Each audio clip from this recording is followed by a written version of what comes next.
We never know where life will lead us or what may hinder us along the way. But while every day can feel like one big question mark, it doesn't have to.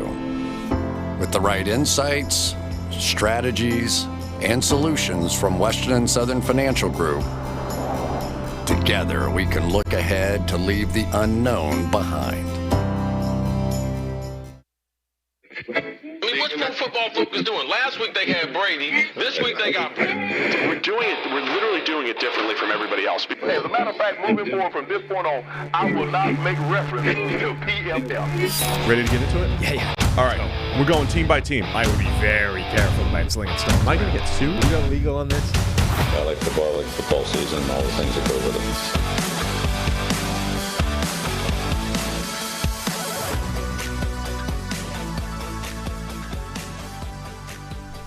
More NFL teams hunting for head coach candidates. That's how we're going to start this show. You just went right in. No Look, cold. Like I guess that is a cold open. Right. I read once. That's how Al Michaels does it. Right. You don't need the preamble. You don't need the introduction. You don't need welcome in. You just start talking. Right? Well, now I've ruined it by making you explain yourself. No. The camera goes live. You just start. You just rock right in. We're gonna do explain the grade later. Now we're doing explain the segment. Yeah, explain the opening of the show. Yeah. You're right. We're gonna do all kinds of stuff. We're gonna explain the grade later. We're gonna talk about what the 49ers do at quarterback. We've got an email about reacting to our discussion last week about Toolsy quarterbacks and how you should approach that in the draft, as well as a lot of reaction to us ripping into Pete Traeger and the general discussion around quarterbacks last week before the AFC Championship game. But we're going to start with a little bit of news. Did we get any email questions about dinosaurs? No, not a one. All right, I'll see you later. Now, to be fair, we didn't give the email out last show. So That's true. We would be relying on people remembering it and then, emailing in about dinosaurs. If there's any dinosaur questions in the chat as I lean into the microphone, please go ahead. Absolutely. But we will start with a bit of news that we missed last week, which is Frank Reich being hired to be the head coach of the Carolina Panthers. I like that move. Like, I generally don't love retread head coach hires as a concept. I think a lot of the times these are guys that haven't, failed for a reason, and the reasons don't necessarily go away. I don't know that Frank Reich did a bad job in Indianapolis. I think he was the victim of circumstance more than a failure of his job. And actually, that's one case where I think a retread hire actually makes a ton of sense. Well, he's a good coach, and I don't think that this year is any indication that he's not a good coach anymore. Right. That's pretty much how I feel about it. They're giving him a new quarterback every year. They've been good. Two of them have been good. Phillip Rivers ended up being good. They made the playoffs. Mm-hmm. Matt Ryan was supposed to be good, and his arm fell off this year. And that also everything else around it. Yeah, and then the next thing is like, okay, well, if the quarterback is aging before your own eyes, the offensive line was supposed to be good, and It was not at all. And then the receiving core, we always knew it was going to be an average at best receiving core. So like, there's no elite unit. There's like an elite player on the team, but that's about it. And it's like, so never had a chance to like rebuild an offense that was consistent year to year. Like you don't have any continuity. You're always changing and stuff like that. So I'm not surprised that they weren't good, even though I believed in them at the beginning of the season. But now you look back and you're like, oh yeah, it makes sense that they weren't good. Yeah, and they kind of acknowledged that themselves when they were saying, we didn't give Matt Ryan what we sold him. We brought him over to work behind this great offensive line and the running game with Jonathan Taylor and these receivers that are moving in the right direction, maybe aren't quite there yet. And that just wasn't the reality of what showed up this year, particularly that offensive line that really collapsed before rebuilding itself a little bit towards the back end of the season. But yeah, all of this I think is just reasons why, Frank Reich didn't stop doing a good job. It's just he became the fall guy for this is how the NFL works, right? You get to the end of the year, not even the end of the year in their situation. You reach the midway point, the owner gets pissed off. The owner just fires somebody randomly because that's how you do things at the NFL level. And Frank Reich becomes the fall guy for something that really wasn't his fault. No, I don't believe it. I kept waiting for the turnaround, especially early in the season, because obviously Matt Ryan makes good decisions, most of the time. He's Matt Ryan. Like, he's a good quarterback. And then it just never happened because I think the arm just wasn't there this year. And then you add in the fact that the tackle group was horrific, right? Certainly until like Ryman started to come on towards the end of the year, but it was rough for a while. Yeah, like Matt Pryor is just like, that was not very good. So, yeah, like I just can't believe that. I think that the Panthers are looking at themselves like, wait, Frank Reich is available? Right. So for them, I think it's perfect because I don't think the Panthers are in a particularly bad spot, assuming they can find a quarterback. And they're in, reasonable position to do that with a pretty high draft pick, with the capacity to go after one of the veterans if they want. Like, they're positioned to try and give Frank Reich a quarterback, and all evidence over the last couple of years is if he has a viable quarterback, Frank Reich can craft a pretty good offense. And Carolina actually has a pretty good spot in terms of supporting cast for that guy already without doing anything in terms of wide receivers. The offensive line moved in a very healthy direction this past year. Yeah, the important part there, I think. And still has room to move. So, like, the Panthers' offense could be pretty good next year. Look, I'm over Sam Darnold. However, yes, I'm not. Would it surprise you if Sam Darnold was a starting quarterback next year and they looked competent? I mean, the first part of that would surprise me before we get to the second part. Like, if Sam Darnold is the starting quarterback week one, I would already be surprised. If Frank Reich then turned Sam Darnold into something vaguely competent, I could kind of see that. Okay. I'm actually kind of bummed that the Baker Mayfield thing went so badly that he gets shipped off and he's, not there anymore, because Frank Reich with Baker Mayfield and that improved offensive line and the receiving core, et cetera, would be kind of interesting. But this is all because Frank Reich, I think, is a good hire and a good coach and should improve the prospects of whatever quarterback is there. Yeah, I mean, do you think Matt Corral gets a shot, or do you think there's going to be a quarterback who was not on this roster last year who is going to probably be the week one starter? I am working on the basis that the week one starter is not currently on the roster. I would be amazed if you turn the keys over to Matt Corral based off what you thought of him when you drafted him in the third round before he missed his entire rookie year with an injured foot. Like, that just doesn't seem.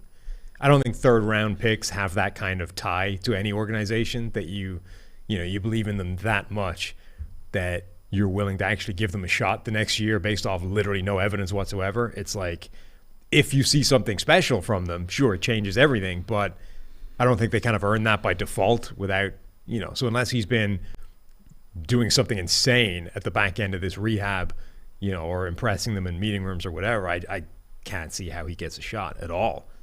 Yeah, I agree. And I think there's, especially in a draft like this, if this is last year's draft class, then things are very different. But I think with three guys who I think people think of, maybe even four guys who people think of are top 10 picks, they're picking 9, maybe even a trade-up candidate to go if they really like a guy. I think there's a new quarterback there. And again, it's like, new coach, what are you going to do? Give him a new quarterback. Like, let's start this thing together, right? Right. It's part of the bargain, essentially. So then let's talk a couple of minutes as well about the other side of that equation, which is the Colts, who got rid of Frank Reich, installed Jeff Saturday as the interim head coach, and now seem intent on installing him as the head coach just once they can get through as many rounds of interviews as it becomes necessary to convince other people that they've done their due diligence. But that seems to be the way this is going, right? Like, Jim Irsay, for whatever reason, wants Jeff Saturday coaching this football team. Yep. Jordan Schultz is reporting that Saturday remains Irsay's number one choice for the job. Then says, while others in the Colts front office, quote, prefer different leading candidates, which I initially read as prefer decent candidates. Why? Why would you? Why? Because you have so much money. Yeah. You have more money than I can ever even imagine having. And you don't have any oversight. Like, there's no like, if you're a millionaire, not even a millionaire, I mean multi-millionaire, like, there's no oversight. You just do whatever you want. But you do want to win. Like, they fired. Right, but he believes. But I'm saying, like, he believes. So it's like he believes Jeff Saturday is the right choice. Now, but he believes it because they're the interpersonal relationship between him and Saturday, and there's no one above him because he believes he's infallible because he made him a lot of money. That this is Of course I'm right. So because I made right decisions 10 years ago, 15 years ago, 20 years ago. Isn't so he I'm one of going to these? continue to be right. Isn't he like a legacy owner? Didn't he inherit this somewhere? That's a good question. I forget. But I can get why you would install Jeff Saturday, sort of, as the interim head coach. Like, remember, this was when this hire was made, there were quite a lot of people that used the term insulting, to the process, to the other candidates, to people that generally get these jobs. Like, that's how out of left field that hire was, that NFL people said that this was like a slap in the face to other people that deserve to get these kind of jobs. But I think you can make the argument that, look, this isn't, and by the way, they didn't, which is why I was always skeptical about it. Like, this was quite an easy sell if you chose to go this route, to the media, to the public, whatever, to say that, look, this is not an X's and O's coaching position. Head coach is an interpersonal job. It's a culture thing. It's a leadership role. And this man has been a leader of men. He was the NFLPA president when he was a player. He's been in a locker room with great leaders, blah, blah, blah, blah, blah. You could have done all that. And I actually think it would have made some degree of sense. It's still a sort of outside the box hire, but, whatever. How can you make that argument after what he did as the coach? Well, because you can always blame it. I mean, I agree with you. I'm just saying, like, the devil's advocate is like, you could just blame it on the fact that Ellinger started, but that was his own fault. Like, he put Ellinger as the starter. I don't know. I think it's not. If this happens, it's not a great hire. I just don't even understand how you can make the argument at this point. I get it mid-season, kind of. I think you could sell that to somebody, but having seen what happened, which is one random-ass win against the Raiders and Josh McDaniels, who wasn't exactly going well himself, then the biggest collapse in NFL history, then getting outscored like an 11 billion to 1 in the fourth quarter for the last however many games, just getting wrecked on this sequence of losses. How can you possibly sell that this is the guy? No, I don't think you can. But so how does he believe it himself? Because they're friends. He likes it. I get it, but that's it. Stay as friend. I don't understand how I don't understand how a billionaire that genuinely wants to win. But there's also like, you can fool these people. I believe you can fool them because like Saturday we'll come and talk to them and be like, hey, this thing was bad. We got to change it. This thing was bad. I can change that. This thing should be done better, and we can do that. And I can I don't know. Maybe Saturday is a good orator. Yeah. Here's the story of the Irsay family. Okay, gotcha. Just the one line on Wikipedia. Perfect. Robert Irsay, the father, there we go, owned the Baltimore Colts. But, wait a minute. He only owned the Colts after initially purchasing the Los Angeles Rams and then swapping franchises with Colts owner Carl Rosenblum. Okay. That's it. That's the one line about like this. Like an even swap? I guess so. Like for like? Yeah. Because that doesn't feel like a great deal. Do you think they added like a pick in there? Right. Like something, like a business or like a car or something. There's got to be a make weight. Like, where's the Jared Goff in this trade? Yeah, exactly. I don't know. This is it. This is all Wikipedia is giving me. Yeah. But my point being that, like, Jim Irsay wasn't some business savant that made a ton of money and therefore thinks he's a genius. Like, Jim Irsay inherited his franchise and his billions from somebody else. Look, if you have billions, you think you're a genius. No matter how you got it. I mean, I think we have a history of this throughout the course of the world. But, like, don't you think it's an easier sell mentally, internally, for, like, David Tepper to think, look, I know how this shit works. I'm a genius. Okay, I've made billions. The difference being that I agree with you that Tepper in his like first couple of years is thinking, no, everything I've touched turned to gold and do it. But Irsay is thinking, okay, everything I touched 15 years ago turned to gold, so it'll happen again. The bottom line just keeps going up. I must be amazing at this. Okay, maybe that has more to do with the league than you, Jim, but sure, knock yourself out. Just these guys who are like, Irsay truly believes in all of the whatever decisions he's made rather than the absolute luck of Peyton Manning and Andrew Luck. I will say Joey Molinaro has a really good video that you can find on Twitter and his page that's like a mock-up of Jim Irsay and Chris Ballard having a conversation about the coaching hire that is very worth your while watching, a couple of minutes long. And it's probably quite close to the truth. Yeah. which is the scary thing for Colts fans. So anyway, they're going to keep going through a second round of interviews and possibly a third, according to the insiders on Twitter, to ultimately unveil Jeff Saturday as the head coach and rejoice in that. All right, fair enough. All right, let's get through to the rest of the show. We got an email about, we were talking a lot last week, I think it was with Trevor, about the new sort of, or the relative recent success of Toolsy quarterbacks and whether there's sort of learnings to be taken from that and what you should do and blah, blah, blah. And this email is from Jason, who says, guys, I've enjoyed the discussion on drafting Toolsy quarterbacks. With all the various quarterback gurus out there, what are your thoughts on doing the exact opposite of what we talked about? Draft football IQ and intangibles and work to improve the physical tools. Joe Burrow put in work between years 1 and 2 with Jordan Palmer. Brock Purdy worked with the quarterback collective between college and the NFL to improve his ball velocity from the bottom of the league to a league average. Might it be just as easy to improve tools as football IQ and intangibles? Is there a Moneyball opportunity here? I'd love to hear your thoughts. So I think that's an interesting element of like this whole new world now of these individual coaches, not even necessarily quarterbacks, but like league-wide specific individual coaches that work almost outside of the team environment. Is there scope now to attack the opposite way and say tools can be improved just as much as anything else? So let's take a guy that clearly knows what he's doing and try and get his arm 25% better. Yeah, this is not an obvious. There's no obvious answer to this question. I think it's like we're still trying to figure out why quarterbacks succeed in the NFL. Right. We're going to continue trying to figure this out. I think you can improve. I think there's stuff that we don't consider physical traits that probably are physical traits that we can improve, which would help with like the IQ aspect of it. I think you can improve soft focus, peripheral vision, those type of things, which maybe guys don't do often.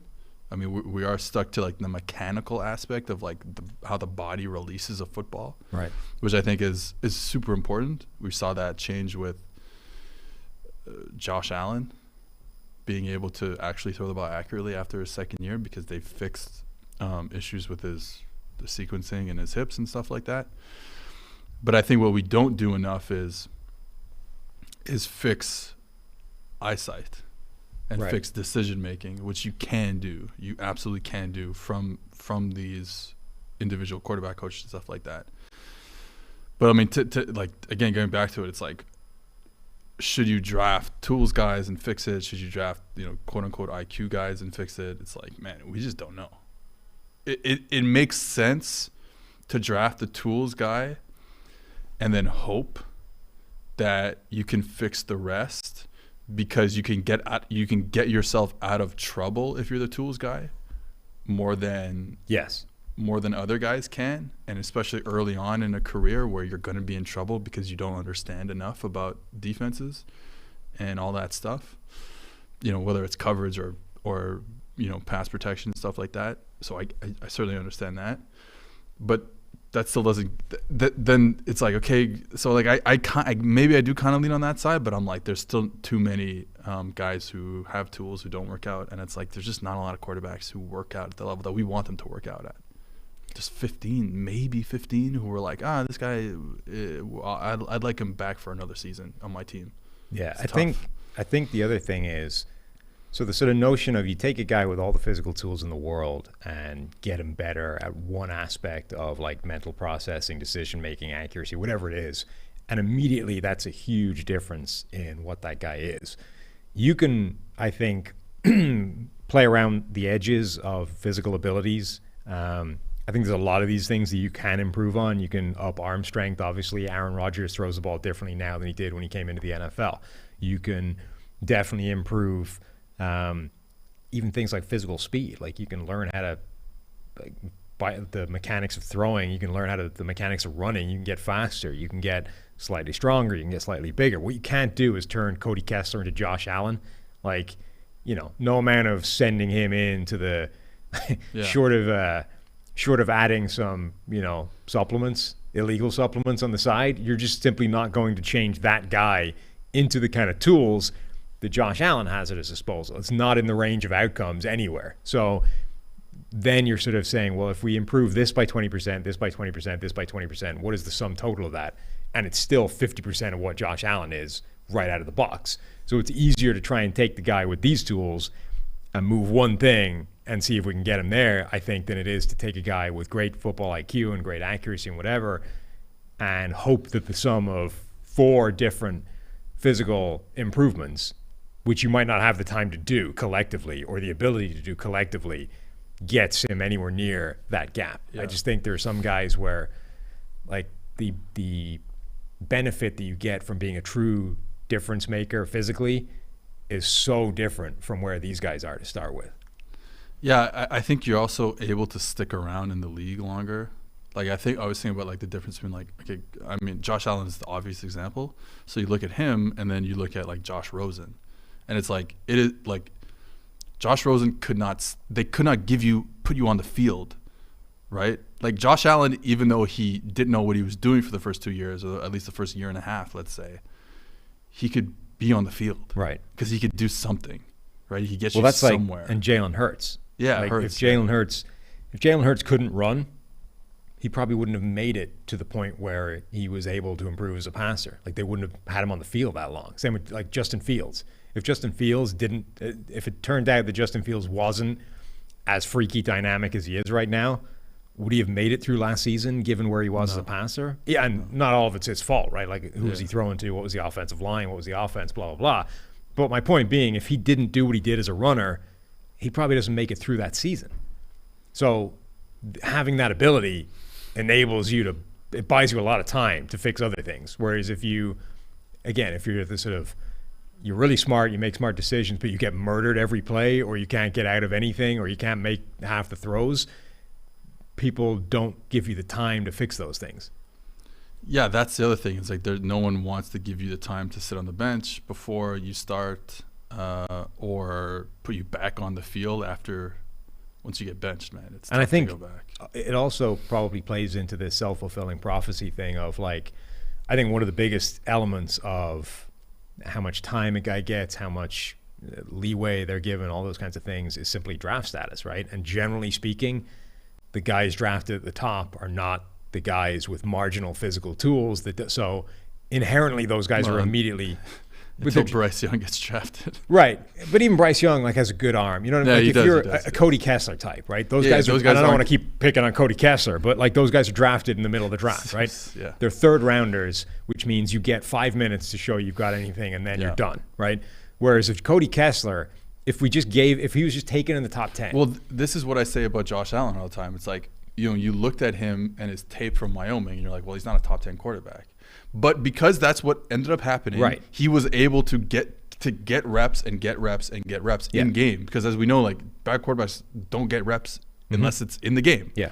So, like, you don't get practice reps. So, yeah, I agree with that. And there are exceptions to all this. But, like, generally speaking, like, if Cody Kessler had been a top 10 pick, he might have had longer to work as a starter and get, like, potentially progress physically. But because he isn't, he's a third-round pick, it's like, you get one shot at this, and if you can't do it, we're done with you. Like, you're out of there. And it does become fascinating because Josh Allen is a good example, but then Malik Willis, right? Malik Willis ends up getting drafted in the third round when people thought he might go in the first. And now, is his time in Tennessee already over? Like, he got 5 minutes, it was a disaster, and it's like, right, sit down, Josh Jobs is taking it from here. Like, if that was, again, Josh Allen, or if Malik Willis had been drafted in the first round, they're going to stick with him, right? Like, they're not signing Josh Dobbs. Malik Willis is going to have the offense built around him, and we're going to figure out what we can do with him. But that's the difference that simple draft status makes. So I think that until that changes, if it ever does, I think these guys that are sort of high in football IQ and those kinds of things, but low in physical tools, are just automatically behind the 8 ball because they're never going to get given the opportunities that the toolsier guys are going to get given, even if on a level playing field it might have the same opportunity of working out well. Yeah, and I also think, like, you look at, you almost can't get to the high levels of college football, having great seasons in college football, unless you have those tools as well. Like, there's no one coming out who like doesn't have Like, even Burrow, we talk about Burrow as like this like cerebral guy, blah blah blah. I mean, he made sickening plays outside the pocket in 2019. Like that's what. And he's still a good athlete. His arm athlete. is still fine. Like it's not. But he was making, the play against Georgia when he runs around like 3 times behind the line of scrimmage and then finds, I forget who, Chase or whatever, in the end zone. It's like he was making those type of sick plays all the time. Like you can't get there. Like they're not going to draft you to begin with unless you're doing that type of stuff in college already. Yeah, I think the interesting question is almost if you start with a higher baseline, like if you take a guy that it doesn't have marginal physical tools, but it's just average, and he's really smart, and he has high football IQ. Like, how high can you push that guy's physical tools, knowing that he's already okay, as opposed to let's take somebody who has marginal physical tools and see how good we can make them. Like, I think you probably need to start with a high enough baseline that it's viable anyway, and then figure out if you can really push that to the limit. There's also like not a lot of dummies at this position who got drafted. Like the level of quarterback play over the last 10, 15 years has been significantly upgraded, that you're getting so many reps in passing offenses in high school, in college, to lead you to the NFL that you've seen so much already. Right. That like the baseline level for quarterbacks coming out is so good right now. Like, I know we like to make fun of like Mitchell Trubisky and whatever, and it's like Mitchell Trubisky is like, he's such a good quarterback. Relatively, right? He's like so good at playing the quarterback position, but he can't even get a second contract, right? Yeah. Like that's where it's like, so it's like you almost don't have a choice because the level is so high than just to say, hey, Josh Allen's a freak. Like, let's do it. It is fascinating when you see like any insight into what these guys are thinking, sort of in the 2 seconds post snap between the ball being snapped and them having to get rid of it. You remember a couple of years ago, Kirk Cousins did some random ass draft series where he was talking to like draftable quarterbacks, and a lot of it was terrible. But the sort of fascinating part is there was like 2 minutes where he had them up on a chalkboard or whatever, and Cousins talking to these guys about like their favorite play and how it differs from like, oh, yeah, that's a play that everybody runs in the NFL. Here's what I'm looking at. And like him running through all the things he's doing just to execute like a simple hook route to a tight end. It's like nobody has the appreciation that that's what's going on pre and post snap. It's just like, oh, that's just a simple drop back, hit the tight end. It's like he's looking 2 different players further on in order to check that that's even viable, and that leads him here. And it's like Cousins, every single one of these guys, gave their play, and Cousins, A, knew what it was, B, knew the differences between that and like 3 other offenses that he's already been in. And it's like, and this is a guy that gets crapped on for being an average, at best, NFL quarterback. Like, this is the level these guys are at, that even someone that most people think is rank average is operating in this like football savant plane that nobody else, and time crunch savant plane that nobody else can even think about. Yeah, I think that's where I'm always like so impressed by these players who I think Mahomes is why he's so impressive, is because everyone wants to believe that he's this guy who just makes a bunch of plays outside the pocket, but he really is a savant in the pocket. Like he's really good. Yeah. And then his uniqueness is obviously his ability to make throws off structure but still be accurate and find open receivers when he's outside of the pocket, which it's much easier said than done always. I also wanted to add in, like, there was talk last week, I missed it, you guys talking about it, but this whole idea of like, not to call anyone out, but the Patrick Mahomes is the best player, but Joe Burrow is the best quarterback. And I know we've had these discussions. I'm not a big basketball guy, but I know we've had these discussions in basketball for like, Michael Jordan's the best basketball player, right, but LeBron is the best player or whatever. And it's like, Like, I don't understand what Patrick Mahomes is doing that he's not playing quarterback, apparently. Yeah, that was a weird distinction to draw. Very We're going to circle back to that because we got a bunch of emails and comments about that later on. I want to come back to that at the end of the show. But first, I'm going to tell you a little bit about DraftKings Sportsbook, an official sports betting partner of Super Bowl 57. They've got all the Super Bowl action you need. New customers can bet $5 and get $200 in bonus bets instantly. Plus, all customers can get in on the Super Bowl 57 excitement with DraftKings Happy Hour Super Boosts. Check out the DraftKings Sportsbook app every day between 6 p.m. to 9 p.m. Eastern to see what the prop bet will be boosted. Download the DraftKings Sportsbook app and use the code PFF. New customers can bet $5 on Super Bowl 57 and get $200 in bonus bets instantly, only at DraftKings Sportsbook with the code PFF.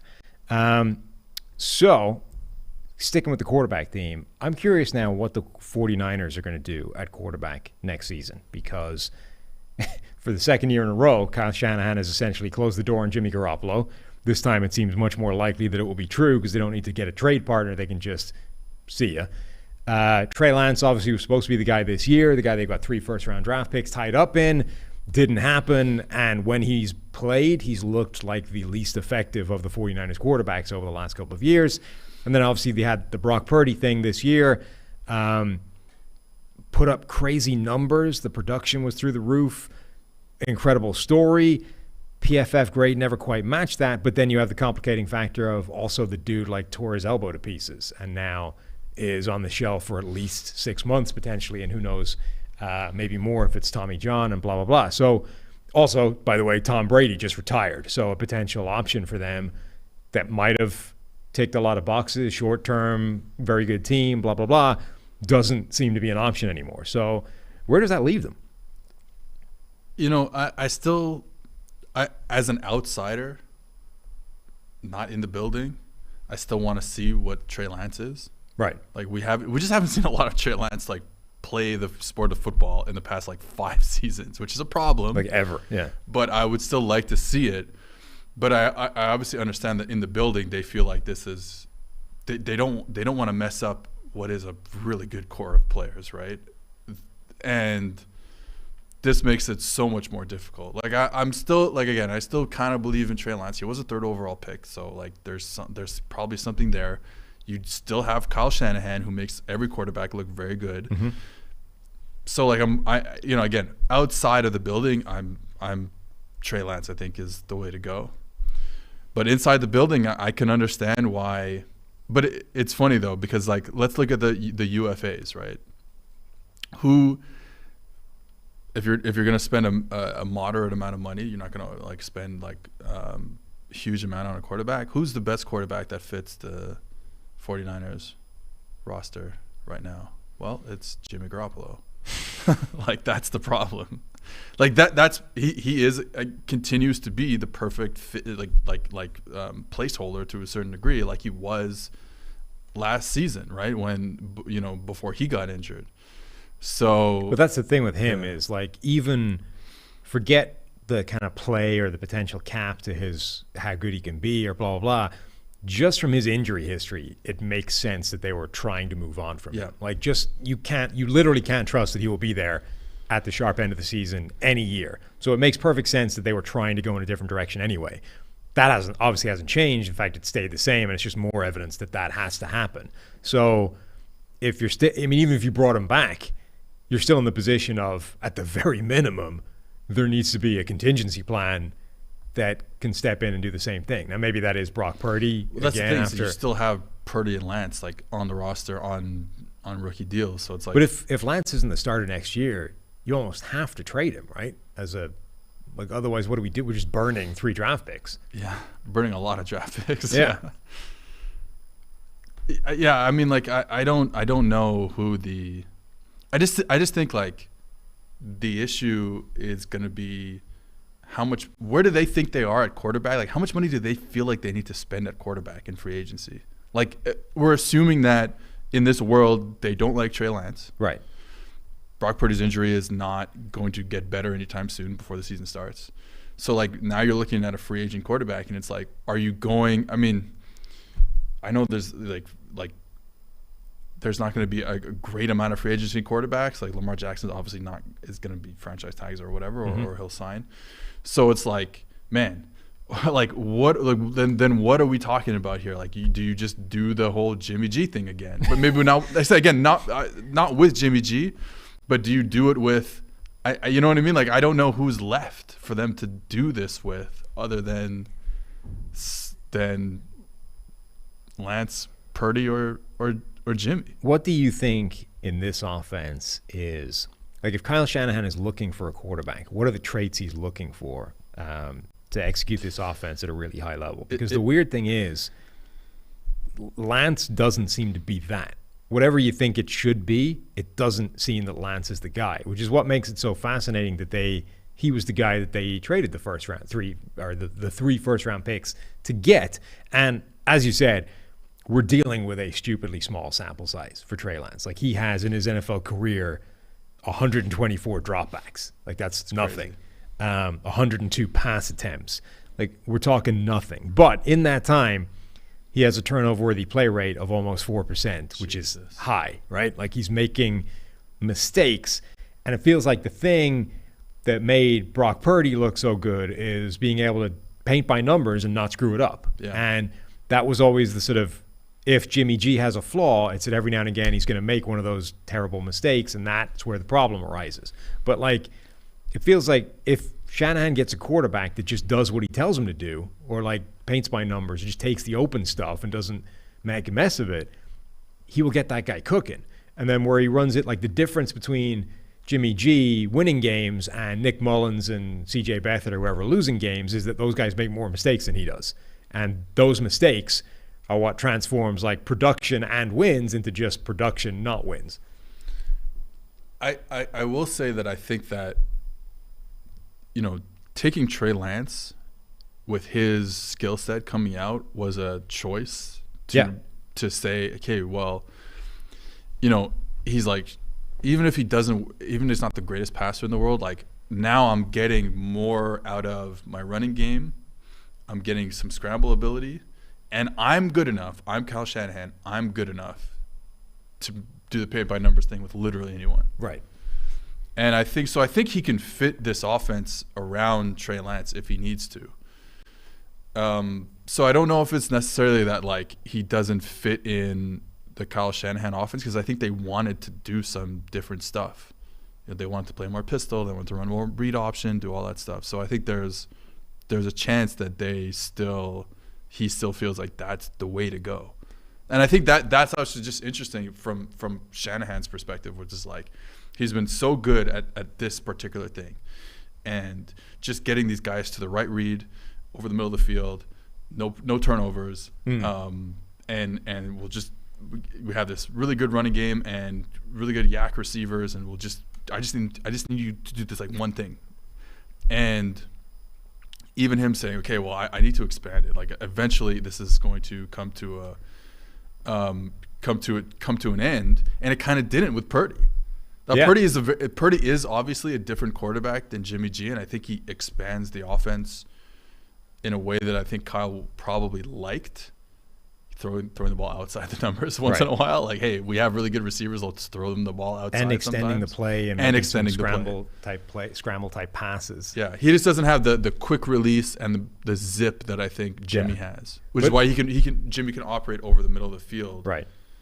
But doesn't it also feel like the one thing that undermines the entire offense is if you're going to make mistakes and create turnovers? It's like, you know, he can. I think that's the thing, is he can get production and offensive success out of literally any quarterback by the paint by numbers thing. But the difference between, like, that being successful and winning games and not is how many times are you going to throw the ball to a linebacker? Yeah. Because if you do that 2 times a game, those are possessions we can't make up. Now, maybe they are if the defense stays as amazing as it is, but, like, that's the thing that undermines all of that, and that's the one sort of the biggest flaw right now in what we've seen in the really small sample size of Trey Lance. The other thing that I find interesting is I was as in love with anybody with the prospects of what Trey Lance was going to allow Kyle Shanahan to do with that offense. But it almost feels like he doesn't need it anymore, because he traded for Christian McCaffrey, and the sort of collective of McCaffrey, Juszczyk, Debo, George Kittle,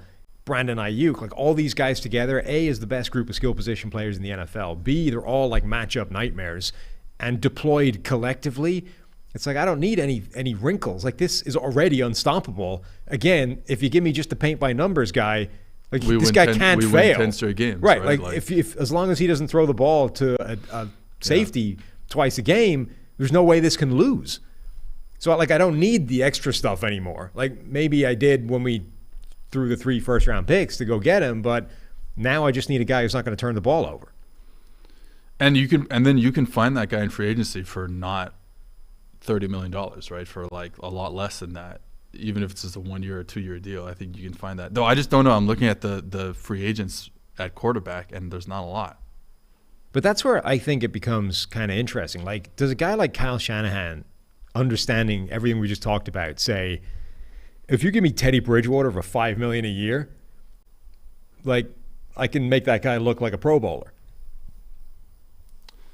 I probably thinks that way. Right. He probably thinks that way. I mean, that wouldn't... Because Teddy Bridgewater is a good quarterback. Sure, relatively. but that... And also, he's just come from the same system. Yeah, so exactly. But like, you know, everyone's going to start... I mean, we were talking Tom Brady at the start of this. Obviously, that's theoretically off the table now. But like, that's the kind of quarterback people are going to be talking about. Like legitimate, proven caliber, high-level starters. But actually... Or like a Jacoby Brissett. Can Kyle Shanahan actually look at this and say, I can shop in the bargain basement bin and actually turn any one of these Muppets into a Pro Bowler as long as he doesn't turn the ball over? Well, you almost think it's not. You might as well, like because you're still trying to figure out. Like, yeah, you take a Brissett, Dalton, Bridgewater, 1 year deal, whatever it may be, less than 10 million, 5 million, whatever it is. And then you still kind of work with the fact that, hey, I have these two kind of potential wild cards in my back pocket on rookie deals, and I'm okay with them. And I can, I have confidence in myself to say, Andy Dalton, who, by the way, had a pretty good season this year, might be back to like those baseline Andy Dalton levels rather than the last 2 years with the Cowboys and the Bears. And hey, that's Andy Dalton fits that system tremendously. Yeah. Making the right decisions, getting the ball to the skill position players, like you could do that. So yeah, I think that probably is what they end up doing. I also think, by the way, that they can you can never sort of sacrifice a big chunk of the season, but you can work on the basis that, hey, Brock Purdy by week 8 is going to be healthy. Like, I don't even need a year-long starter. I need a guy that can get me through 8 games, like almost like the Browns did with Brissett this year. It's like theoretically the white knight is riding in on week 11. Like, how can we get to week 11 in a viable situation? Like, the 49ers are potentially looking at this and saying, I don't need a guy that's going to play from week 1 through the Super Bowl. I need a guy that can get me through 8 games and be 5-3. Like, who's that guy? And that could be any of these people, essentially. Yeah, I think the issue is like, whatever. I still don't really believe in Brock Purdy. I know the sample size keeps getting bigger and bigger, but it's like now he's going to be coming off the UCL. As you said, the PFF grade, just like Jimmy Garoppolo, never matched the actual like EPA per play or yards per attempt or anything like that. So it's like, well, like now you're going to get into the same situation where you're like, hey, he keeps winning games, and then you sign him to the big deal, like they signed Garoppolo to the big deal, and then you're trying to trade him. Right. And I mean, I'm sad. I think I'm sad because I think the elbow injury potentially changes everything. Yeah. But that was becoming a really sort of fascinating dynamic of the longer he plays like this, the harder it is to argue against it. And even if you're of the opinion that like the majority of the credit goes to Kyle Shanahan and their skill position players and blah, like it almost doesn't matter. Like the fact that he is the other piece that creates 35 points a game, like it doesn't make a difference how good he is. I just still believe, I think what I'm always going to get back to is I still believe right now in Lance to do the same thing. Yeah. Again, has it been good in that small sample size? Right. No. But he's still a young kid when he was drafted. Sure. With not a lot of experience. So it's like I still believe that there's so much potential there. To me, the biggest, not even a knock on Lance, but the biggest sort of caution for the Trey Lance thing would be almost from day one, the 49ers have been very reserved with their like praise and just description of Trey Lance as the starter in this. Like, generally speaking, no matter what the guy is playing like or how it's going or what the performance looks like, teams are endlessly effusive with their praise of the guy that's supposed to be the future. Like, even look at the Jets now, right? Zach Wilson was benched and made the number 3 quarterback because he created a toxic locker room by refusing to take any responsibility for his own terrible play, right? Despite that, the team is still out there saying, oh, we believe in Zach. It's a good reset for him. Like, he's going to be our guy. We haven't given up on him. Like, it's all going to be fine. Don't worry about it. Like, it can't go any worse than what's happened to him, and they're still defending into the hilt. Lance has only played like 100 and whatever snaps it was, and they've never really been like, oh, we're really excited. He's looking great. It's all going well. Like, he's just been unlucky. They've always been kind of, you know, a little bit reserved with how they're actually describing this whole thing, which doesn't fit right to me. No, it makes me a little nervous for sure that it's just never going to be. But it's like, I can go back to the same thing, because it's like, where does it have to be for him to be a successful player as a San Francisco 49er under Kyle Shanahan? And it obviously, it's different if he played almost anywhere else, right? Yeah. Like, I don't know if he could do this in whatever. I don't want to name, like, you know, quote unquote bad offensive coordinators, but like this is the spot where it's like you still feel comfortable even if he's not making the smartest decisions every time, because he does so much other things well, and the paint by numbers thing, and you're hoping that it's enough. Like, even there was a bunch of press conference clips doing the rounds the last couple of days where I don't know if Kyle Shanahan actually gets a disproportionate amount of dumbass questions from 49ers media, or if it just seems that way because of the ones that end up going on Twitter. But somebody basically asked him, like, oh, does your offense need to change because 4 quarterbacks got hurt? And he was like, well, obviously not if you actually look at how they got hurt, idiot. He didn't say idiot. I added that part. But even then, when he was sort of closing the door for the second time on Jimmy Garoppolo, it felt like that's a perfect chance to be able to pivot and be like, Trey Lance is our guy. Remember, he was our starter. Like, it's going to be great. He just got unlucky, got hurt, blah. You know, pivot the conversation and be like, hey, let's talk up Trey Lance. Instead, it was just like, no, we're going to drop kick Jimmy out of the room. Okay, thanks, bye. See you tomorrow. You know, it's weird, I think, the way that they're treating that. Let's move past the 49ers thing. I want to talk about some draft quarterbacks. But first, we're going to talk about Western Southern. The PFF NFL podcast is sponsored by Western Southern Financial Group. The people with the plaque on the wall, the fancy metal plaque, is the nicest thing in the studio. While you focus on your roster moves, you're Western the nicest Southern, thing in the studio. Thank you. Western Southern helps advance your money moves. Buying your first home, planning on starting a family, wondering how to make your money grow. Western Southern's playbook of life insurance, investment, and retirement solutions helps you rest assured on game day. Team up to understand needs and address goals with a game plan built just for you. Get started at westernsouthern.com/PFF. We're getting to draft time. And by that, I mean, Sadly, it's February the 2nd. So it's been draft time for like a month, really. Right. About it. What I want to talk about is draft busts, and how many of the biggest draft busts, like in history, are cautionary tales that have informed the league, and that kind of thing can't really happen anymore, and how many are still just landmines waiting for teams to stumble into, and there's nothing you could do to see it coming. Because I come back to this a lot. I found years ago a NFL draft preview magazine, like a hard copy, the ESPN magazine from 1998, the Manning versus Leaf thing, right? And in this magazine, there are a couple of different articles about this whole thing, but the one that jumps out the most is there's one article where a guy goes to interview Ryan Leaf, and he describes Ryan Leaf easing his gut into the hot tub after 2 months on the banquet circuit after the season. They described him as Chuck Wepner. Do you know who that is? He's this like old fat white dude that fought Muhammad Ali once, looking like some guy that they just dragged off the street. And he describes him as looking like that, easing his gut into this hot tub, whilst contrasting with the fact that Peyton Manning like hasn't left the Tennessee film room in the last 2 months other than to play golf and then get back in grinding tape. And it's like, this is not a hindsight thing. Like, we really should have been able to see this coming at the time.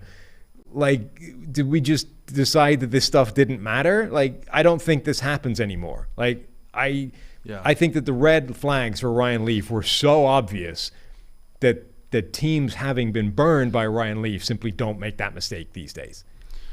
If we're going to specific with quarterbacks, the mistakes that we made for a long time was just like passing yards.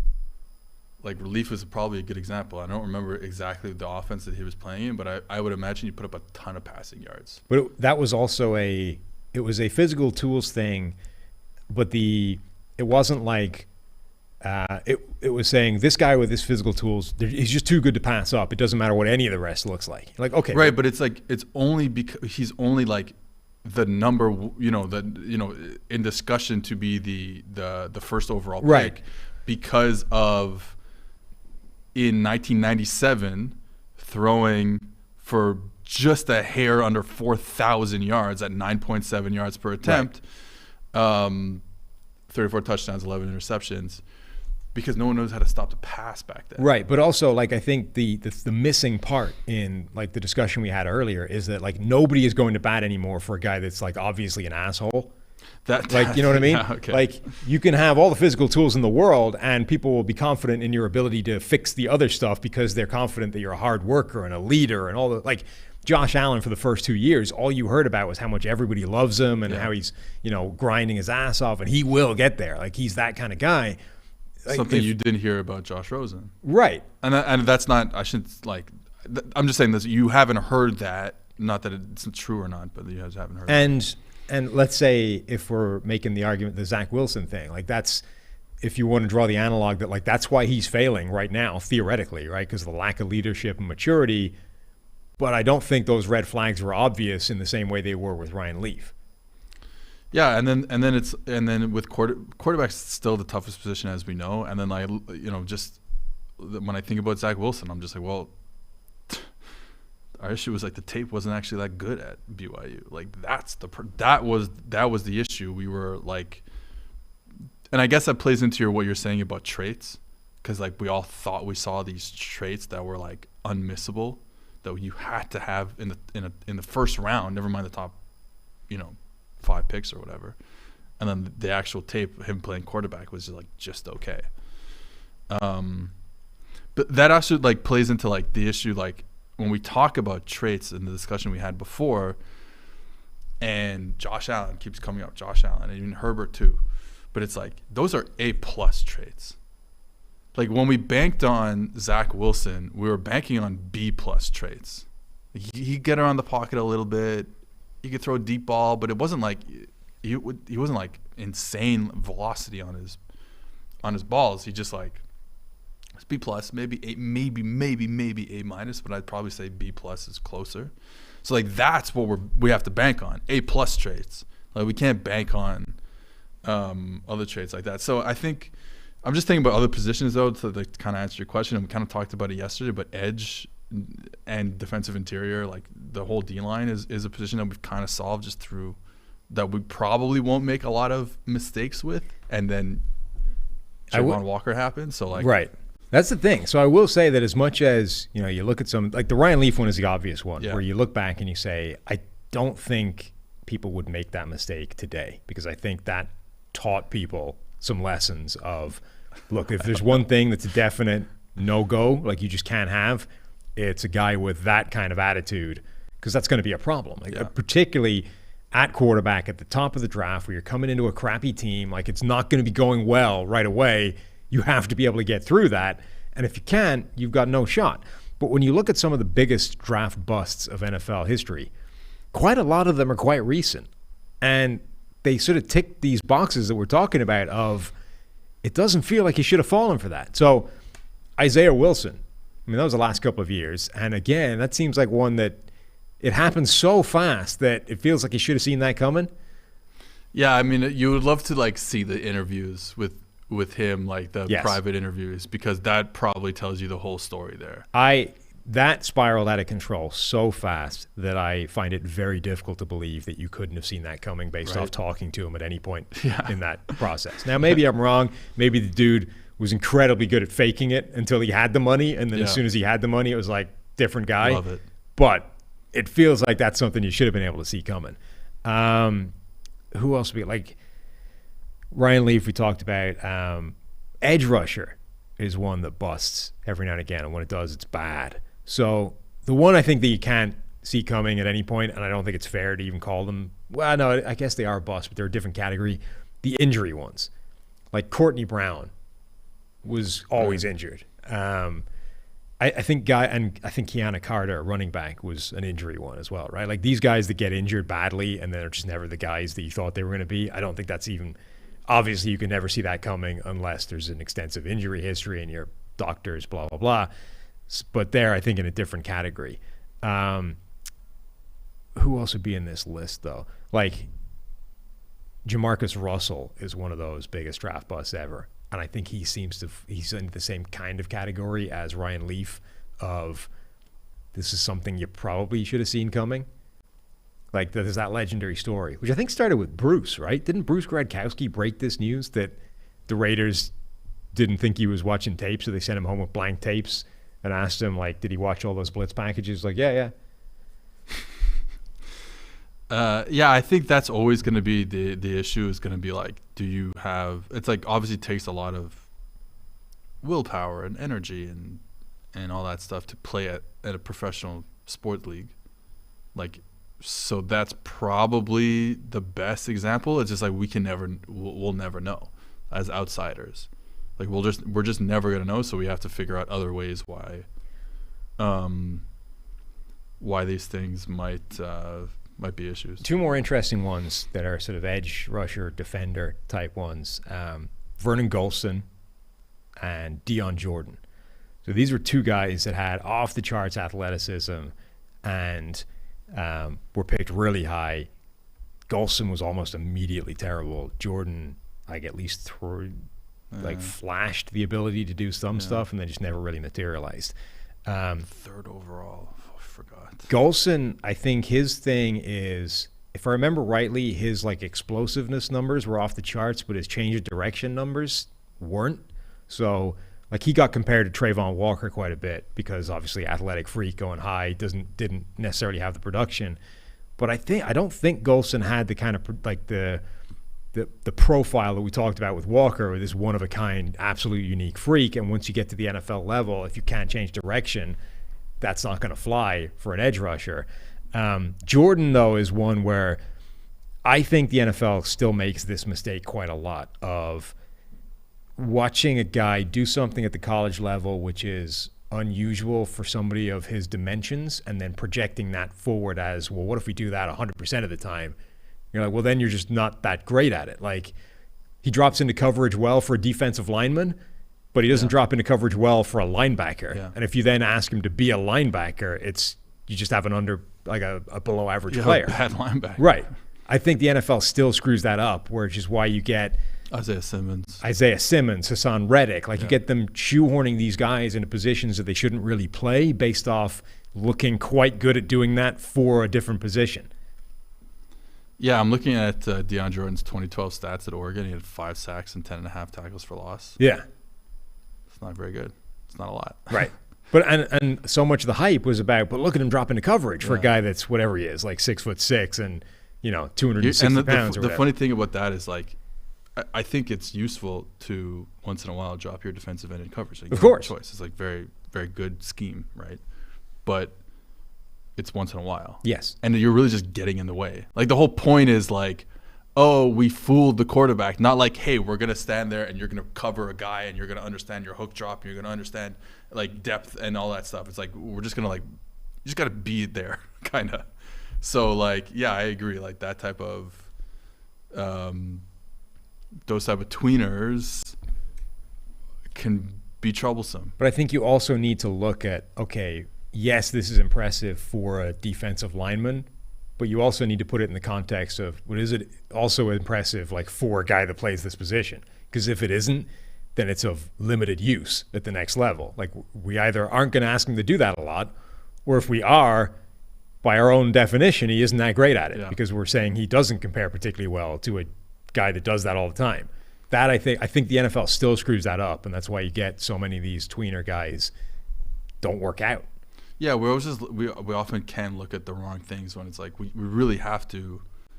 We can't look at a linebacker and be like, oh, he's a good blitzer in college or even in the NFL. Like, you can't look at that stuff. You can't look at safety and say the same thing. Oh, he's a good blitzer, so it'll translate because he does something well. And it's like, well, you don't really do that often. And, yeah, I think there's probably those ideas. I'm trying to think of, like, other positions where we've been bad. I think receiver, the issue is contested catches. Like, that's always going to be our biggest blind spot because they're fun. Like, watching a guy go up and make a contested catch is super fun in college. I think there are a few areas where, like, the league did learn from errors in the past. Like, I don't think that now you get a Troy Williamson happening where a guy shows up to the combine, runs a 4.3 flat, and it's like, oh, that guy's a top 10 pick based off nothing. Like, if he had no production or anything in college, I don't think a guy now can, like, propel themselves into some completely different stratosphere than they were in before. At receiver, I mean, obviously we talked yesterday, Trayvon Walker, but like, I don't think that happens for receivers anymore as much. Like, it still moves them, it still changes things. You get to the combine, and when they post the unofficial times and everyone's running a 4.2, everyone loses their mind. But so I think generally the league has learned a little bit that we need to at least see the production in college to go overboard with this stuff. Especially speed. Like, speed is obviously incredibly important at receiver. Right, we understand that. I'm not saying anything crazy, but it's only worthwhile if the speed is matched up by ball tracking ability. Like, once you get down the field, and like, that's the Tyreek Hill thing. Where just like, it's like, yes, he has explosive speed at the top end of the league, but what makes him, wide receiver tier 1, let's say, is that he's gets to the football. But, when the ball's in the air, he gets to it, and Troy Williamson could not get to the ball. So it didn't matter how fast he was; he couldn't figure out where the ball was in the air. Like, and it's really hard. Like, that's not an easy trait, right? That's a very hard skill to learn. There's two parts. There's tracking it, and then there's like actually figuring out whether you can let it drop to you or you have to go get it. Like, Tyreek Hill is amazing at the catch point in a way that a guy that size has no business being. There's so many receivers that don't ever go and get the ball. They always want it to drop to them. And the problem with that is DBs are always going to go up to try and get in the way of it. So if you're always letting it drop to you, there's a whole section of passes that are never going to get complete because you're not challenging for them. You're simply hoping that it will beat the coverage to make it to you in the first place. That, I think, is the biggest flaw in Jerry Jeudy's game right now. He's that type of receiver. He's not going to go up and get the ball almost ever. He's done it a couple of times. Like, he had that famous play, I think, in his rookie season where he went up and mossed the dude, but almost never does that. So Judy's going to get wide the hell open more than almost anybody else in the league. But if the ball isn't right on point, or if the DB is close enough to be able to make a play on it, there's a bunch of passes that will never make it through to Jerry Jeudy. And that's the difference between him and these, like, truly elite receivers. There's just a percentage of those plays that differ at the catch point. Like, that's a really important part. I think it caps how good a guy like Jeudy can be if they're never going to change that part of their game. It's not an easy thing to change. No, it's really not. I mean, I played wide receiver for a while, and then until I moved to DB, I was not good at knowing when you had to go up and get it. I always wanted to let it drop to me, and that's a really hard thing to change. Like, you can beat people, you can improve your route running, you can improve your hands, and I always tracked the ball really well, but I would always basically let it try and drop in. And if someone was going to go up and challenge for it, they could break it up. I was just going to hope it went past them and dropped into my hands. I know that very well, my friend. All right, where are we now? Okay, let's go back and revisit a little bit of the Joe Burrow to Patrick Mahomes conversation that we talked about earlier, and then we talked about a lot last week. We had a bunch of emails about this.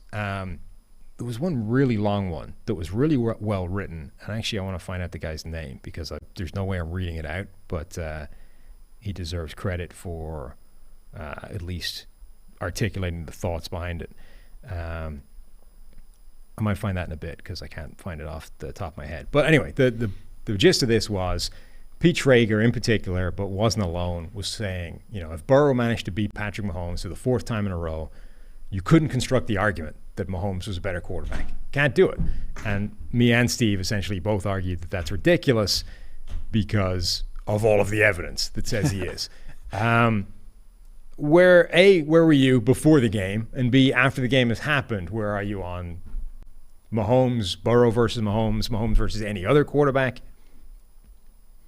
Nothing changed because of one game. Fun game to watch, I guess, by the end. But no, nothing changed. I think Mahomes is gonna go down as the best quarterback in history. I mean, he's on pace to at this point, right? Sure. 5 AFC title games in 5 years, 3 Super Bowls now, maybe winning a second, et cetera, et cetera. I think the Burrow thing is really interesting because I think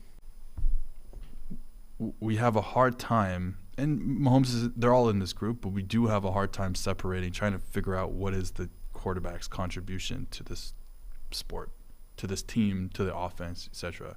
And you cannot separate having 2 number 1 receivers with Joe Burrow. Right.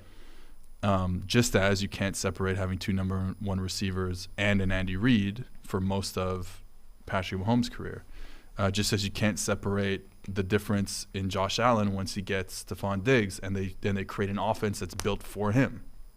I think that stuff is really, really hard to do. So, yes, I believe that those are probably the 3 best quarterbacks in the league. I'm willing to add Herbert and Lawrence. I think that'll happen next year. But I think this is where we have problems. And just getting back into the obviously probable racial undertones that come with saying that Mahomes is a good player, but Burrow is a good quarterback. Right. Those are massive issues as well. We just man, I think they're both really great. I think Mahomes is probably a player that we've never really seen before. Definitely. His spatial awareness is incredible. Like I said before, I've been saying this a lot recently, so if you've listened to me on any other podcast or radio hit I've done, you've heard me say this, but the whole quarterbacks get outside the pocket and we praise them for keeping their eyes downfield. And it's that's not the difficult part. You can get outside the pocket and look down the field. It's are you making a positive play once your body is turned one way and you're throwing back across your body? You're finding open receivers. You're being accurate with the football once you're outside the pocket. That is the hardest thing in the world to do. Guess who does it better than anyone we've ever seen? It's Patrick Mahomes. Not to mention he's also a savant in the pocket making decisions. It's incredible. He's changed his game this year, and they changed the offense a bit this year to help him with that. So, yeah, I think Mahomes is hard not to say he's the best quarterback. And I people don't like what I'm about to say. People will not like what I'm about to say. But I think this is where we have this issue. And when I say separating quarterbacks and figuring out what they mean to the offense as a whole and trying to separate them from the offensive line, the play caller, the receivers, and stuff like that. It's why I'm very bullish on saying that Dak Prescott, for example, is a tier 2 quarterback.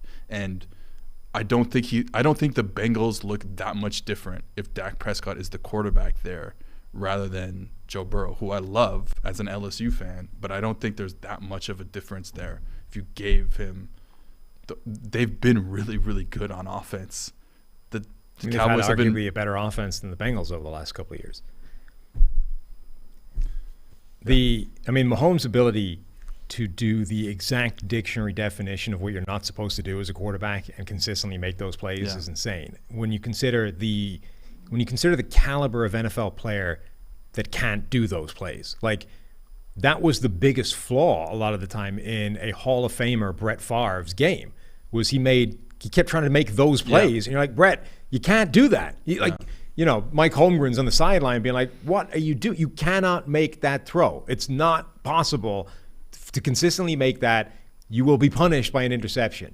Mahomes makes those every single game, and they almost always come off. He always gets the ball where it's supposed to be. It's if a guy like Brett Favre, who has one of the best arms the game's ever seen, made the Hall of Fame, put up whatever it was, 60-something thousand passing yards, if he can't make that play, and you can all the time, I mean, that's says it all in terms of what level he's on making these types of plays. The email we got in was from Philip Mendola, by the way. I'm not reading it out because it's giant, but it's well written and interesting. The one thing that I struggle with, and we talked about this a little bit, is I don't know if there's a way of separating the result of all this stuff put together with what the quarterback actually did to create that result, right? So, even with that game, and we'll get to this with Explain the Grade, but Mahomes versus Burrow, and it's like, oh, well, Mahomes is doing this with no receivers left, whereas Burrow had Jamar Chase and T. Higgins. You're like, okay, sure.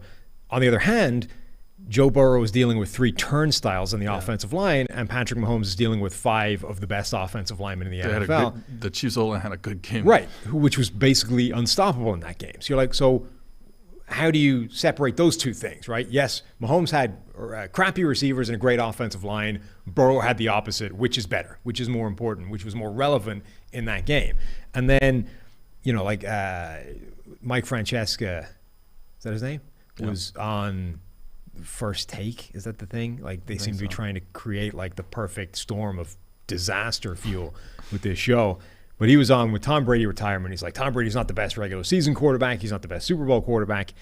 And his argument for the Super Bowls was Joe Montana was better, right? And like, okay, Joe Montana played fantastically in the Super Bowls. His 4 wins speaks for itself. On the other hand, one of those wins, one of those Bengals Super Bowls, he tried to throw the game away right before he won it, which we always forget about because it didn't happen, so he won, right? But from a process standpoint, if he's simply punished for the mistake that he did make, the narrative changes. Tom Brady, the 28-3 game, right? Like, incredible comeback. But right before the Edelman absurd catch, right? Didn't he throw the ball right to Alford or something like that? Like, he tried to throw that game away. Pick 6 to Alford in the game. Right. But you know what I mean? Like, it doesn't take much. It doesn't even take any difference. Simply like the result changing from something that wasn't the quarterback's involvement for the entire narrative to flip on these guys. But I think the sort of cumulative effect of the actual results, I mean, there's no other way of looking at it, right? Like, if Eli Manning doesn't go on those 2 runs to win 2 Super Bowls, nobody's, like, his career is rank average and nobody's talking about him for anything, let alone the Hall of Fame. But he did, so it matters. But these outcomes are always dependent on something else, always. And that is what I find really difficult to separate. So when we're sort of focusing on, well, if Burrow wins 4 times in a row against Mahomes, like, at some point that does actually become relevant.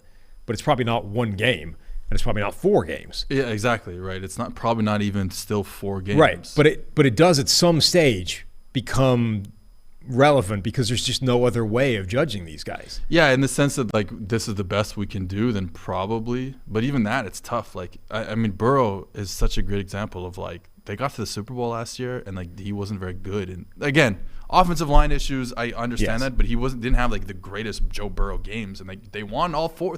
They won 3 of them, right? Good last week, or good 2 weeks ago against the Bills, and kind of I thought he was good-ish against the Chiefs last week. So it's like he's played 5 games now in the playoffs. He's played 6 games in the playoffs. He's been good for like half of them. But because they went to the Super Bowl and they went to the AFC Championship game again, it's like, well, he's this guy. And then again, I go back to the Dak thing. The Dak issue really bothers me. But like, just because they ran into the 49ers twice in the playoffs back-to-back years and that incredible defense, it's like he's not a good quarterback all of a sudden. And you can do this for like every quarterback in NFL history. Like Joe Montana, for years, kept running into these the Dallas teams in, when they were at the peak of their powers. You're like, well, how many Super Bowls does Montana have if Dallas isn't there at the same time? Yeah. Like, and once it happens, we forget that we had these narratives about these quarterbacks. And with Tom Brady, he's got all these rings and all these championships. You're like, okay, but you can change a really small number of plays to take away like the majority of Tom Brady's rings, right? Which obviously you can't do, but the point being, like, without, you can do it if we're saying like you can change a field goal in the Rams Super Bowl, you can change a field goal in the Panthers Super Bowl, you can change all blah blah blah blah, like you're saying, And it's like, okay, but we have to do it the other side too. Right. Where it's like those guys would look a lot better. But you can also do it without changing anything that Brady did, which is the important thing, right? Yes. So the fact that Brady won as much as he did is the defining thing that makes us go, Tom Brady is the greatest of all time, right?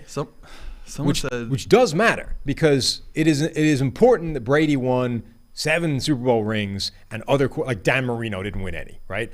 But if you can change most of that without affecting anything Brady did, and you just say, well, if he got unlucky instead of lucky, he wins 1, 2 rings. Tuck rule. What does that do to his legacy? We're talking about a totally different career, albeit a 23-year career and still leading. But like we're talking about Peyton Manning's career instead of Tom Brady's now, right? And by definition, Peyton Manning's career has become secondary to Tom Brady's because he didn't win as much. And that is where I find this conversation really difficult, because I don't have the answer to that. I don't know how you square that circle and you say, how do you judge these guys if not by, like at some point, there is something to clutch and winning. I just don't know if it's possible to do it on a game-by-game basis. I saw like people talking about this yesterday after the retirement, being like, is Tom Brady the GOAT, or is he just a guy who amassed a lot of stats because he played till he was 45? Right. And like, the issue with that is like, why are you allowed to play until you're 45? Like, why is the NFL letting you play? Why are teams letting you be their starting quarterback until you're 45? Yeah, like he isn't Vinny Testaverde. You know what I mean? Yeah, like because you're guys pretty good, so they'll let you be the quarterback. But also, clearly, he's not just the sort of like a supercharged accumulator. Like Vinny Testaverde retired like 6th on the all-time list because he hung on to he was like 40, and he was like just this durable, big, like monster. But he was never good. Like, again, relatively speaking, he was never a particularly good quarterback. He just hung on as long as basically anybody at the time. Like Brady was always good, or at least once you get, a couple of years into his career, that dude was consistently one of the best throughout his entire NFL career and hung on for 20 years. Like, so I just find that whole part of it really difficult. And that's why you get into these discussions, because I think people just default back to, wins or losses. They're the easy thing to point to. Let's just go with that. Yeah, I think, it's funny just thinking about the early years in Brady's career where he was just an average quarterback. Yeah. And they won Super Bowls with him as an average quarterback. I used to take so much crap because I kept getting brought on these New England radio shows to justify why Tom Brady's PFF grade stank during the early years of his career, despite him winning Super Bowls and them being amazing. You're like, because he's not playing that well. Like he isn't. Then then it's kind of like we're saying with Josh Allen and some other quarterbacks before. It's like, because you won games, they let you stick around, and then he became incredible. Like when he was at his best, he was grading as the #1 quarterback at PFF. But like the first couple of years, I was getting just pelted every week going on these shows, being ripped to pieces why he wasn't grading that particularly well, it's this really hard thing to articulate. It's like, this is repeating itself over again with some of the Patrick Mahomes stuff of like, he's doing all this stuff, it's winning, therefore it's great. Okay, but is it again, or how much of it is other circumstances coming in here? We'll continue this a little bit because the Burrow Mahomes thing is relevant with the Explain the Grade section. But first, I want to tell you about the easiest and most fun way to spice up playoff football season, Super Bowl football season. It's Underdog Fantasy and their Pick'em game. Just look for your favorite or least favorite player stats. Pick whatever you think they'll end up higher or lower than the total number in this week's game, and you can win up to 20 times your money in a single night. Underdog keeps it super simple with their easy-to-use website and mobile apps. Pick between 2 and 5 players for your pick'em entry. Get all your picks right, and you'll take home some cold, hard cash. It's simple to get started. Just head to UnderdogFantasy.com or download the app. Sign up with promo code PFF. An Underdog will double your first deposit up to $100. That's Underdog Fantasy, promo code PFF, and get in on the action today. Right. Explain the Grade segment. Have we got our Explain the Grade video, or did that? I'm sure PFF will have me with a low grade for that, but I'll keep it rolling. All right. A lot of people are mad about this one because I'm mad about it. Patrick Mahomes won the game. Therefore, he should have a higher grade than Joe Burrow. He also Joe Burrow had interceptions. He put the ball in harm's way, and that's problematic for people. So I think this is actually a good Explain the Grade segment because Burrow ends up with, 26 for 41, 270 yards, 1 touchdown, 2 interceptions, which is a passer rating of 70.2. Mahomes, on the other hand, goes 29 of 43 for 327 yards, 2 touchdowns, 0 interceptions for a passer rating of 105. But Burrow's PFF grade is slightly higher than Mahomes, and people think that we are crazy for that. Really, it's focused on the Burrow side of things. Because, look, Mahomes played well. When you factor in the fact that he was doing it with no receivers and a busted ankle, neither of which the PFF grade factors in, I think absolutely boost him higher and say that he was every bit as good. I'm fine with that. But my point is the Joe Burrow side of this, because I think Burrow played pretty damn well in that game. And when you consider I think the interceptions are an interesting topic because, so we gave Burrow 1 turnover-worthy play in the game. I think there's another one that's on the borderline, but his turnover-worthy play is the one right at the start of the game where he throws the ball right to rookie Trent McDuffie. Threw it right to his hands, should have been a pick, wasn't. And this is where that stat is interesting. The stat is turnover-worthy plays, right? So plays you think should be turnovers. Not could be, should be. Like, that's the threshold we're shooting for here. So lofting the ball, like a 50-50 jump ball is not turnover worthy because by definition it's 50-50, not it's going to be picked off more often than it's not. That's the kind of threshold. So when you look at his 2 actual interceptions, and remember you had a third one negated. So let's cover the negated one first. There are people out there that have argued that was such a bad pass that had the safety simply not gone to torpedo him and gone hit early but tried to cut in front of it instead, it would have been picked off and it's terrible. Those people are out of their minds. That's a good pass that would have hit his receivers right, or hit his receiver right in the hands, but for the safety getting there too early and annihilating the guy, causing the ball to bounce for a pick. That's a fine pass. That should under no circumstances be deemed a turnover-worthy play. It's nothing. It's, if anything, it's a positive play that gets negated because of the correct defensive pass interference penalty. The second actual interception was the ball lofted down the sideline to T. Higgins that is broken up by the safety and then ends up landing in the hands of the corner. Now, people have argued, well, that's a forced throw into double coverage. It isn't really, though. Like, if you look at it... No, I think he just underthrows it. And it's really marginal. By a touch. Like, it's not a bad decision. Like, it's exactly what we talked about before, which is it's underthrown because the receiver is waiting for it to drop into his hands. If he doesn't, if T. Higgins actually does what T. Higgins normally does, which is turn, high point the ball, he wins the jump ball. It's a big, productive play, and nobody's saying anything about it.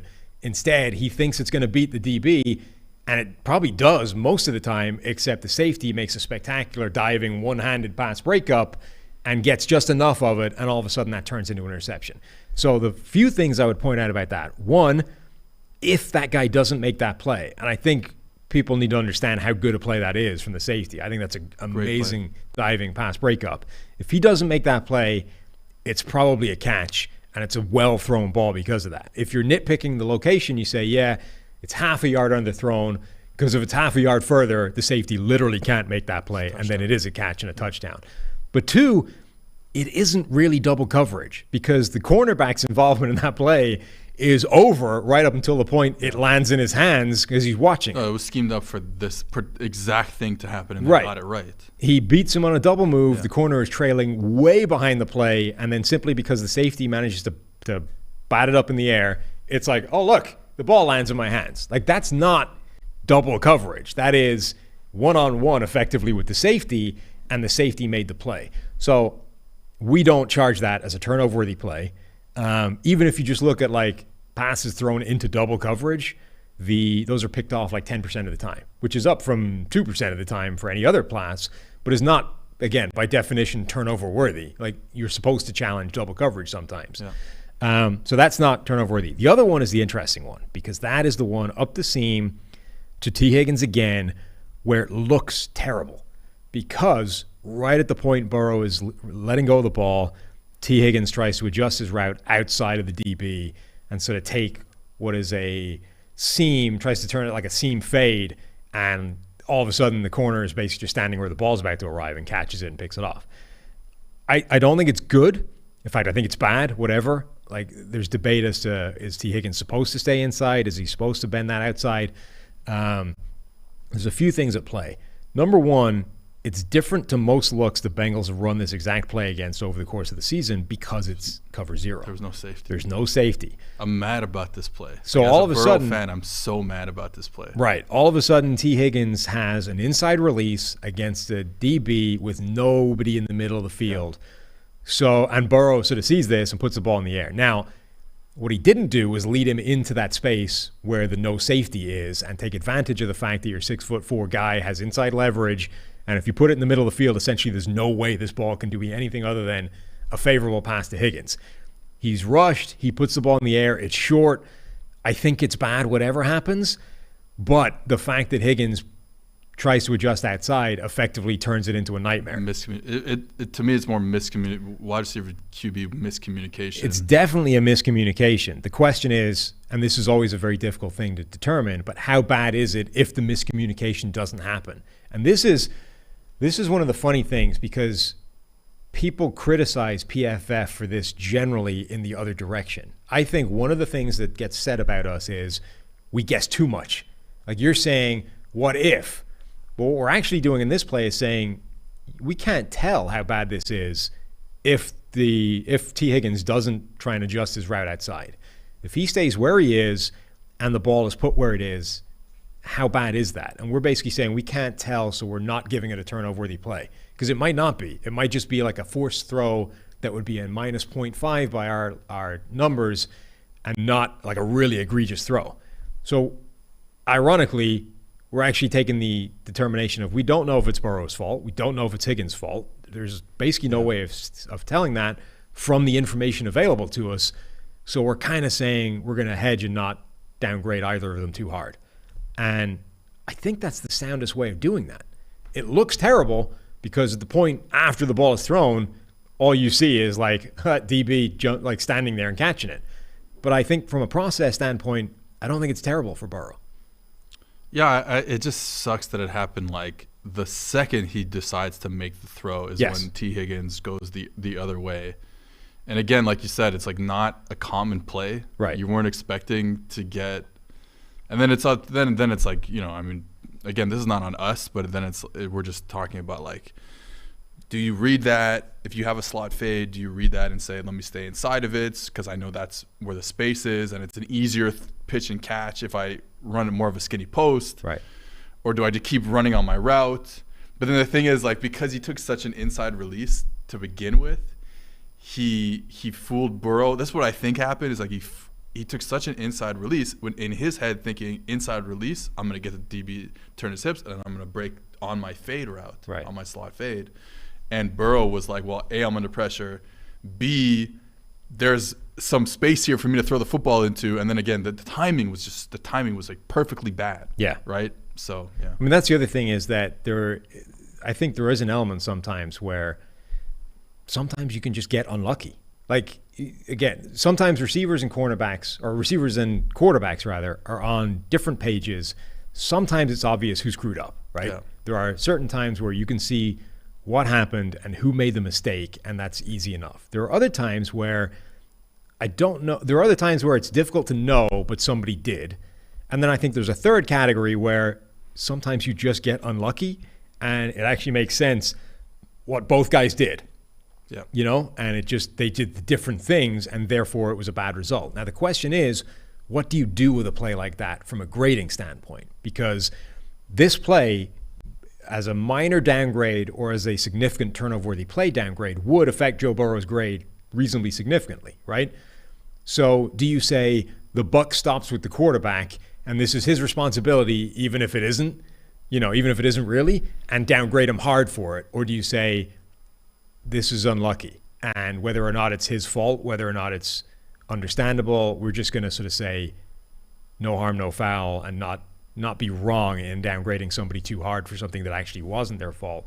Because that, I think, is what this grade kind of swings on, is that people look at that and say, that's an objectively ridiculous throw.